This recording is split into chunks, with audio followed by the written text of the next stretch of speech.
Welcome, everyone. Good afternoon. I'm very happy you could join us for this inaugural 30 Minutes with the GEDI Exchange webinar. We're keen to introduce you to two of our member companies who will talk about 5G. But first, we at the University of Waterloo want to acknowledge that we live and work on the traditional territory of the neutral Anishinaabe and Haudenosaunee peoples. The University of Waterloo is situated on the Haldimand Tract, with the land promised to the Six Nations that includes 6 miles on each side of the Grand River. Hi, I'm Bridget Maloney, the Managing Director of GEDI here at the University of Waterloo. GEDI is the gateway for enterprises to discover innovation at UWaterloo, and more about that later. We created the GEDI Exchange to bring together leading enterprises with some of the best and brightest startups and scale-ups associated with our university and its graduates. And again, more on the exchange later. So for today, we'll be focusing on the theme, what's the big deal with 5G besides faster downloads, and why does it take a university to help with that? So to begin our discussion, I'd like to welcome our participants, Neil Dial, Director, Innovation and Partnerships from Rogers Communications, and Carlos Hernandez, Chief Revenue Officer from Simwave. And in a moment, each will briefly introduce themselves and their companies, and what they're doing in the 5G space before we start addressing that theme. So then at the end, we'll go through the audience questions, and throughout the webinar, please send your questions via the WebEx Q&A, and just click Q&A in the bottom right corner of your window. Bottom right corner of your window, select all panelists before sending your question. So this event is being recorded and will be uploaded to the university's YouTube channel. So now I'd like to turn it over to our panelists to introduce themselves and their respective companies, and a big thank you for joining us today. So Carlos, over to you. Hi, Bridget. Thank you very much for having me. So I am Carlos Hernandez. I'm Chief Revenue Officer for Simwave. And Simwave is a software company that is redefining how to deliver video. And the goal is connecting the viewer with the creator's intent or the emotions that you would experience at a live event. So it's connecting the viewer experience and the viewer itself with as you would have the best seat at the venue, or if you would be in the middle of the movie. Like we all can remember when we had these memorable films that we were watching and we were just living all those emotions, or being part of a game in the last minute when someone scores. And our goal is to make sure that you can be that and experience that wherever you are. And we help everyone in the middle in the value chain for video that is very complex.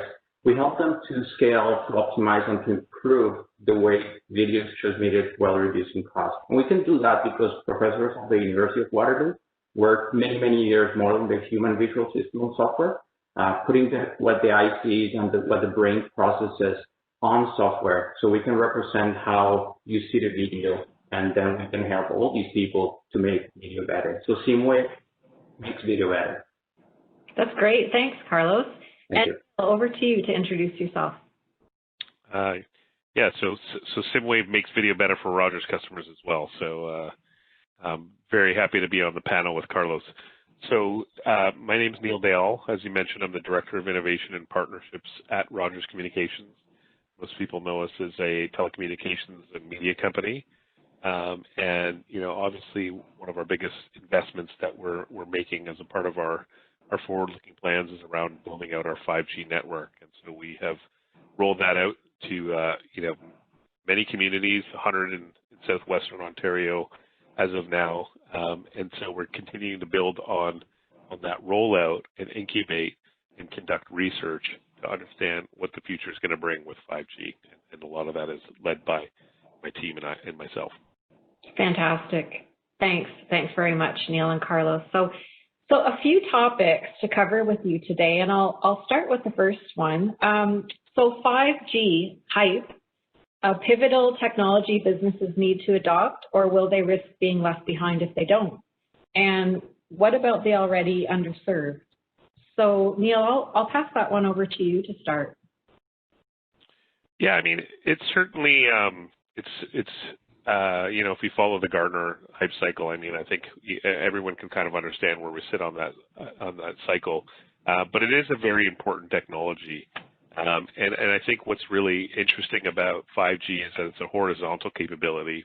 And so it's not about, you know, a specific vertical or a specific solution, but it's really going to change, you know, many industries in many different ways.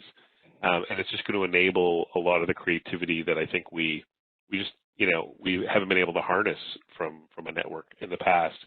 From the perspective of the underserved, you know, I think that's, you know, Rogers has a clear commitment. As I mentioned, we're in 100 communities in southwestern Ontario. We rolled out a fixed wireless service earlier in October to 100 of those communities. So we understand, particularly, I think it's become very evident for us at Rogers and for many, that, you know, the internet is a very important utility for work, school. It's even, you know, socialization, which many of us used to do a lot more in person, but now are sort of limited to these digital platforms. So, you know, I think Rogers is fairly committed to ensuring access to, you know, the necessary digital infrastructure, and, you know, we're going to continue to build and invest in our networks to make sure that sort of no one's left behind in that context. Great, thanks. Carlos, do you have any comment or addition you'd like to make on that topic? Certainly, and with a leading company like Rogers Communications, like they're all innovating, they're installing all these networks, but obviously that requires a significant investment. And our role here is how we can make more efficient all those deployments and how we can contribute to get to all those areas that need internet access, as Neil said.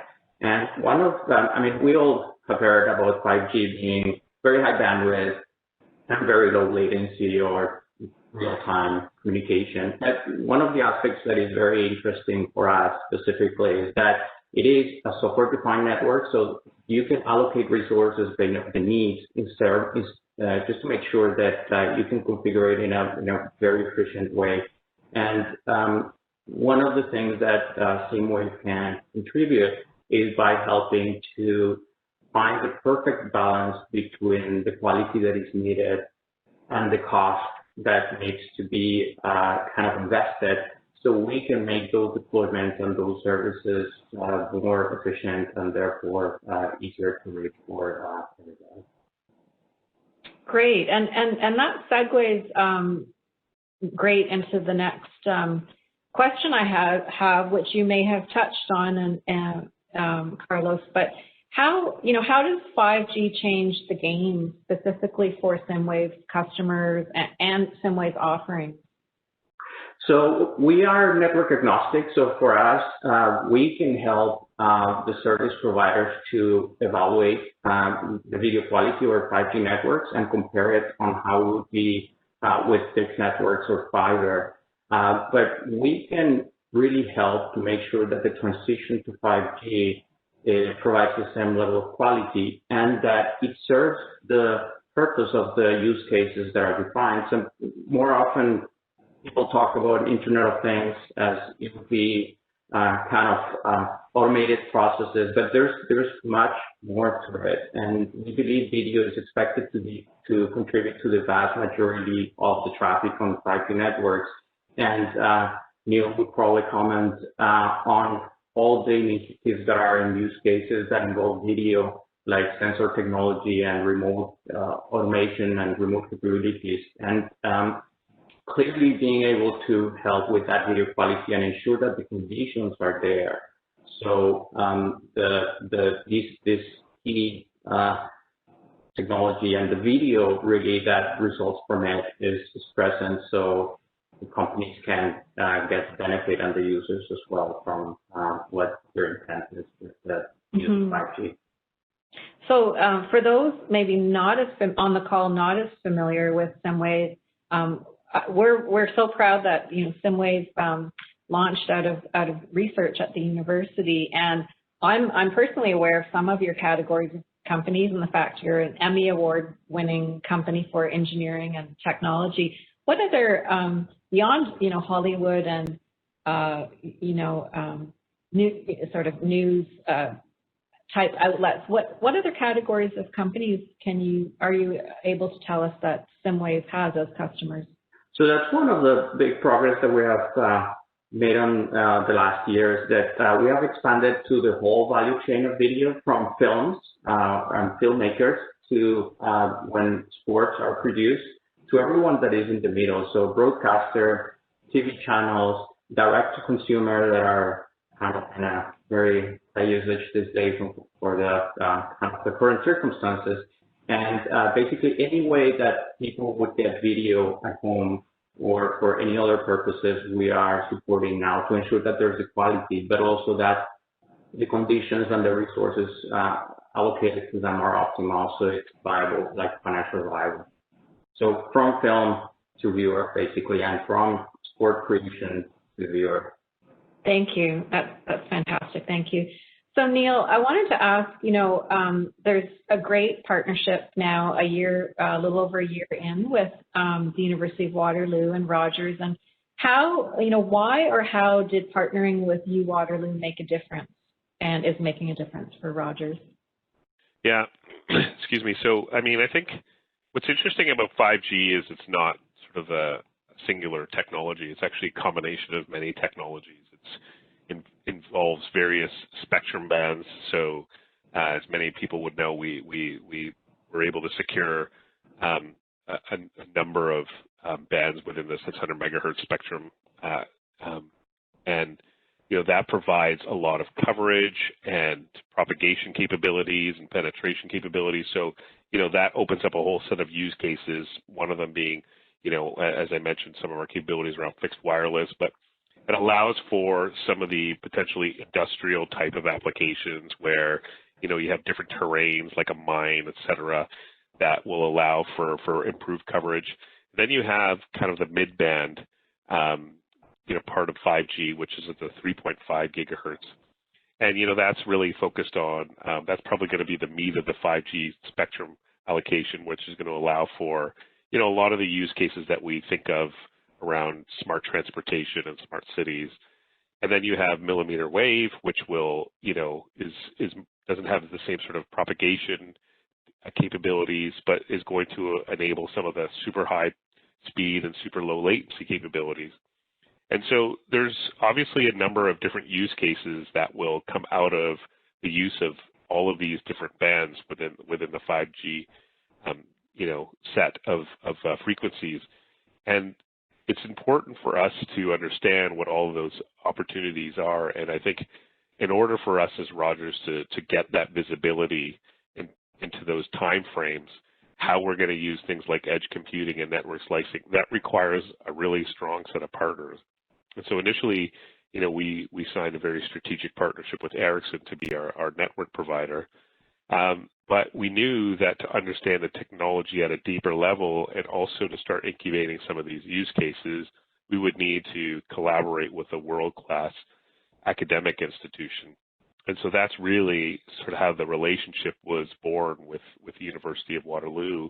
And you'll know, Bridget, that we started engaging with GEDI, about a year and a half ago, and sort of moved down this path of engagement where, we're able to contribute research dollars, but also to build out a smart test bed on the campus where we could start to trial a number of these different capabilities and partner with the research and startup ecosystem in Waterloo.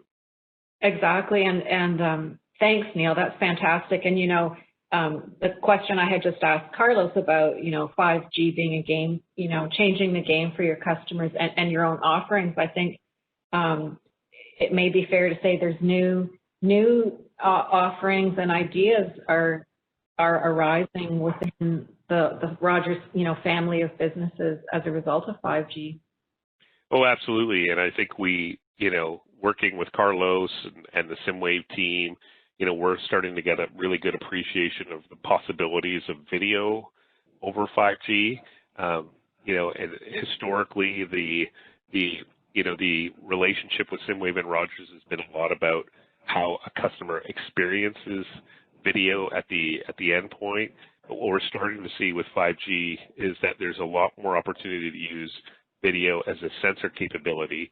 And you can think of a number of different applications where that becomes quite important for us. you know, if you think about smart cities and smart transportation. But also, I think more excitingly, you know, we just completed the hockey hack with Sportsnet, the NHL and Intel over the weekend, and we held that at the University of Waterloo. We were able to think about things like puck and player data and video broadcast and combine those two in a low latency context and think about what the next set of fan experiences might look like. So, you know, we're really starting kind of, I wouldn't say from scratch, but there's a whole set of new concepts and ideas that are going to be developed as a result of the power of 5G.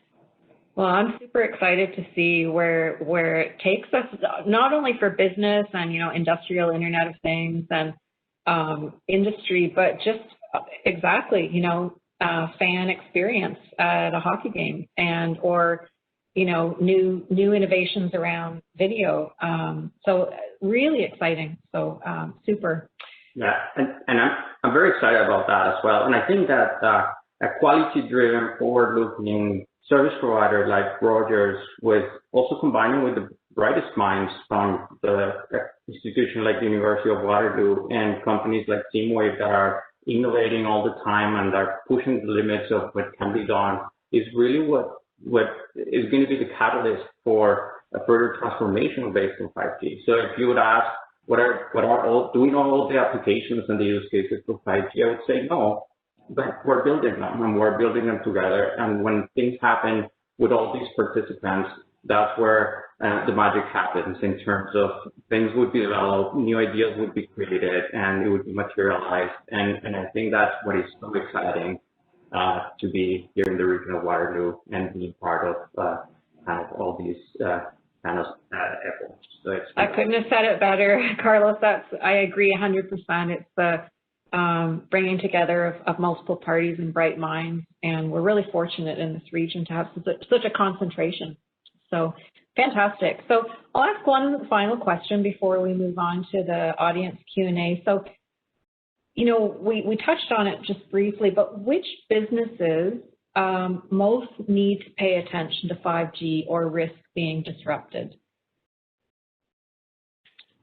Yeah. A loaded question, but Neil, maybe over to you. Yeah, no, that's okay. So, I mean, I think I don't want to create any panic in sort of anyone who's listening in, but I think that, you know, it's a disruptive technology, and I think it can be applied across many, many businesses. As I sort of mentioned up at the top, it's a very horizontal capability. We're doing projects across the country from digital mining to earthquake early warning detection systems to, you know, vulnerable users and helping visually impaired, you know, individuals get you know, across you know, an urban environment in a safe manner. And closer to home with the University of Waterloo, you know, we're looking at how we can improve the supply chain through improved asset tracking capabilities. How can we help from a smart city infrastructure perspective to better monitor our infrastructure and be able to take action in a very low latency manner to prevent damage or catastrophe. And then more recently, you know, and I think you guys are, you know, you're working with some of the other partners in the region, but we're thinking about how we can support things like remote diagnostics as well from you know, a perspective of where we weren't always able to bring healthcare services to remote locations. So, you know, it really goes across every single industry. And I think, you know, what we're trying to do is create an environment and an ecosystem and build some critical mass on the campus there at the university and with the community and companies like Simwave, where we can invite participants to come collaborate with us and sort of help them accelerate their own development on 5G. Well, that's great.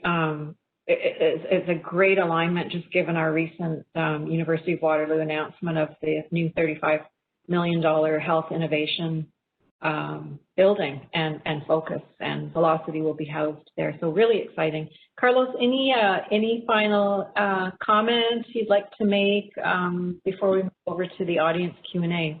Yeah, I think that the divide on companies or sectors that would be benefited by these technologies, really who wants to do things better and innovate. I think the opportunities are to transform and optimize processes, mostly at scale. So I would say that the ones that really embrace these technologies to improve and make not an evolution, but a revolution of how they do business are the ones that are going to be the winners. But I think that from the consumer, by having access to fixed wireless that have the quality that they expect in remote locations or locations that are challenging today, to remote capabilities and automation, sense of technology, I think the potential is tremendous, and I think that by embracing how 5G can make every single company's functions better and more efficient and more scalable, I think that is where we're going to see those benefits materialize. Fantastic. Well, I really want to thank you both, Neil and Carlos. Amazing insights, and hopefully the audience got as much out of it as I did. So now I'd really like to thank the audience for submitting questions. I've actually been provided with about a half a dozen already, and so I'll put them to the panel. And Carlos and Neil, of course, you're welcome to contribute to the discussion of the question. I might just, for ease, prompt one of you to start off, but you're welcome to both discuss. And I guess we'll try and keep the answers somewhat short since we have 9 minutes left and about a half a dozen questions, which we may not get through. But so here's the first question. Let me read that off. So, will 5G play a role in increasing access across Canada, specifically within remote or northern communities, or will the benefits be primarily in high-density city centers? So I think, Neil, that's a good one for you at Rogers. Yeah, so I won't overcook this answer, but I think it goes to our spectrum strategy, where we're acquiring the right spectrum assets so that we can deploy to more and more communities. As I mentioned, we're in 100 communities in southwestern Ontario. We're going to continue to be aggressive in our deployment using the 600 megahertz and the AWS spectrum to provide service to more and more Canadians. Great, thanks. And from our perspective is how we can help Rogers to provide a better video service and basically understand and model all the resources that are needed and all the conditions to ensure that those services are optimal. So we contribute as much as we can to make it a reality. Fantastic. Thank you. So, okay, next question. Interesting. What are the cybersecurity implications of 5G? Is it intrinsically more secure than 4G or even other modes of connectivity like Wi-Fi? Either of you, up for grabs for either of you. Yeah, I mean, I'll just say maybe a quick point, and then Carlos can add his perspective because he's got a specific solution there. But I mean, look, I think we're a network provider, so security is always at the top of our, agenda. One of the, I guess, the key points with 5G is that there are probably going to be more devices that are out there. And so from that perspective, there are, obviously challenges in securing more of the network. But, I think that's, we're highly focused on that. We're engaged with the university to help us through some of this activity. And, we're collaborating with some of the faculty already. And we also have our Ryerson Cybersecurity Catalyst program as well, which is, it's not Waterloo, but it's another world-class cybersecurity institution that we're collaborating on to help us prepare for the future when we see the wide proliferation of all these devices. Great. And we see it all, the entire industry evolving with it, and we also see that the security solutions would be in a better position also to secure kind of 5G networks. From our perspective, being an application kind of level, application layer, the security will continue being what we have today, will continue evolving with the industry. And we today work with some of the video distribution networks and subscription services that already incorporate high level of security. So we'll continue on that kind of front and supporting the efforts in 5G as well. Great, thank you, Carlos. And Carlos, for the next question, I'll direct it toward you. How is AI, specifically machine learning, being used by Simwave and by Rogers to improve the video experience? So the algorithms that the company and the research have created are knowledge-based, not necessarily learning-based. So what it means is that the technology is resulting from a lot of research and not simply artificial intelligence. That being said, we have used deep neural networks and artificial intelligence to deploy some of the solutions in a more scalable way. And we continue using all the technologies that are available in the industry, and we keep pushing the kind of the technology to make sure that we have better solutions. Recently, we launched something that is a breakthrough in the video industry, which is what we call a no reference algorithm for quality detection. And what it means is that the traditional metrics of video quality have been based on measuring before and after you process something. And we have developed an algorithm that can measure the quality of the video that you receive without knowing how the source was. So we can define what was artistic intent from the filmmaker, for instance, if light is different or if color is specific, to what could have been a result of the processing. So by developing these new technologies, we combine many of the solutions that are available, including artificial intelligence, deep neural networks, machine learning, but primarily our technology is based on a knowledge base, not learning base. Really interesting. Thank you, Carlos. Thank you. So, Neil, a question for you. So this came written into us. So with the launch of 5G networks, we're beginning to see companies talking about 6G. Can you describe what 6G looks like and when we might see this next gen rolling out? And what will the transition from 5G or even 4G, what will it look like? And is there anything to plan for at this point? So lots of things embedded in there. Yeah. So I guess what I would say is we're still finalizing a lot of the standards on 5G. And so 6G, you know, I think people, very select few people around the world are starting to give some thought to what 6G might look like. But, you know, that is a number of years out. I think, you know, really kind of the focus for us at Rogers is, you know, the next 5 to 10 years where we'll start to see more deployment of 5G. And, you know, we'll have an opportunity to have more auctions and spectrum available to sort of incubate some new use cases. And then I think the vision of 6G will become a little bit more clear, but I would probably just say that it's not that relevant today for us, and that, you know, our focus for the next 5 to 10 years will be really on, you know, bringing 5G to Canadians and then supporting industry around that. Right. And so just to follow on that, Neil, one final question. So you talked about 5G enabling across a variety of verticals and touched on a number of different use cases. Can you speak to the topic of smart mobility and the role that 5G has in enabling this in the future? Yeah, I mean, I think when you think about smart mobility, there's two, I guess, two KPIs that I think about, right? And they are, you know, getting your greenhouse gases down to zero, right? And sort of improving the traffic flow. And obviously that has a productivity improvement that's associated with it. And then I think the other is this notion of Vision Zero, which is about, you know, making the roads much safer.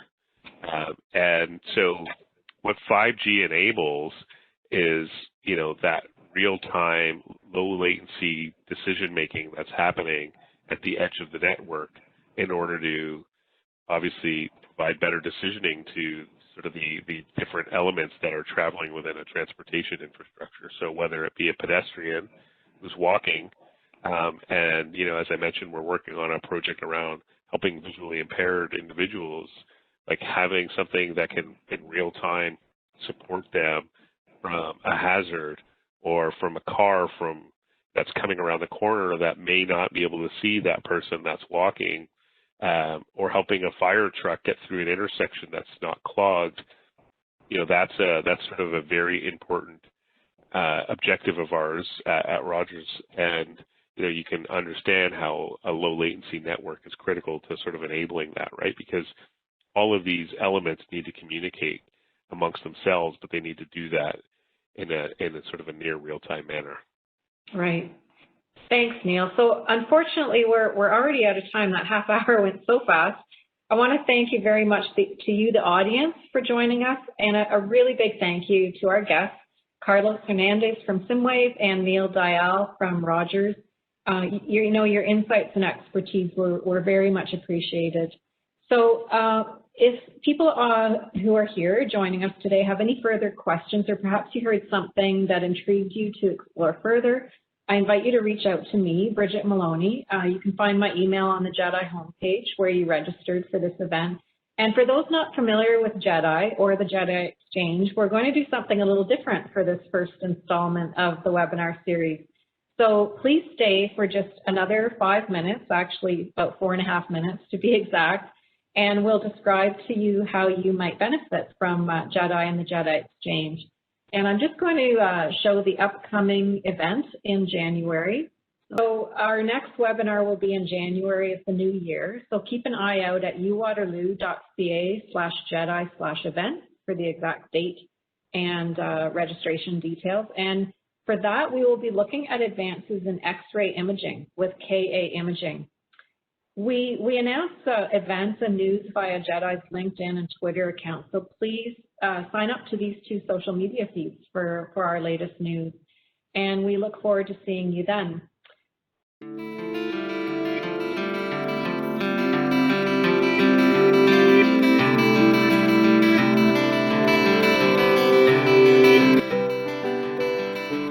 Welcome. My name is Bridget Maloney, and I'm GEDI's Managing Director.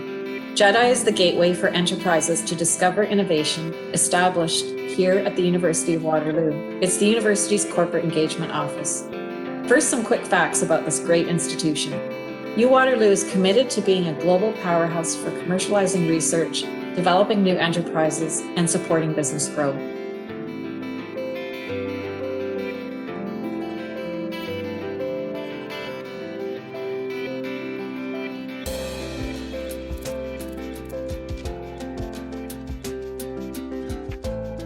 GEDI helps companies worldwide explore the innovative work, unique initiatives, and multitude of activities underway at our university, and to develop long-lasting and mutually beneficial university-company partnerships. GEDI is a door into the university for companies that want to engage across research, technology development via our commercialization office, hiring, corporate education, startups, strategic giving, joint R&D labs. It could also include establishing a partner suite at GEDI, increased profile on campus, and more. And the entire university ecosystem to uncover and highlight all of the research and activities that could support your company, working with all of the university's 6 faculties, its schools, research centers and institutes, startups, and more. We will bring to your attention UWaterloo's full research and innovation capacity as it aligns with your company. We'll introduce you to the right people and strategically manage activities, building toward a long-term, mutually beneficial and successful partnership. Any company can connect with the university through GEDI. Navigating a university can be daunting and confusing. We'll help uncover the university's full innovation capacity in a curated manner for you. We'll help to simplify your interaction with the university. For example, we understand the university's structure and functioning when it comes to partnerships with companies.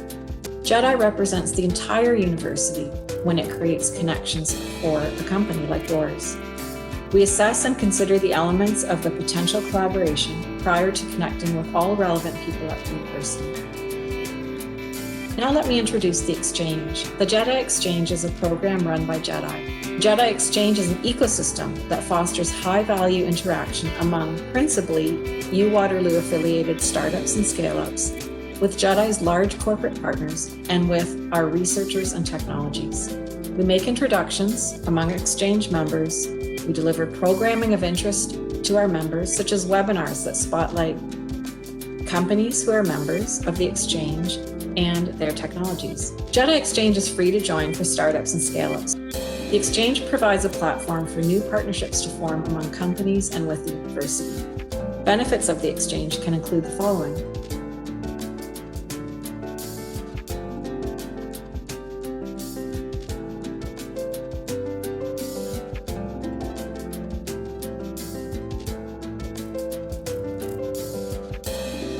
As the Corporate Engagement Office of the University, GEDI works closely with companies of all sizes and with university research and other stakeholders to foster introductions and develop mutually beneficial partnerships.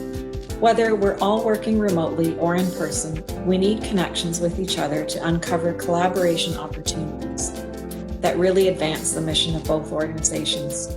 GEDI and the GEDI Exchange promote these connections between the university and companies and among companies of all sizes so that win-win collaborations are realized. Connect with GEDI, and an experienced client manager will work with you to take a comprehensive approach to understanding your company's business, its needs, and goals. I look forward to hearing from you if you'd like to learn more.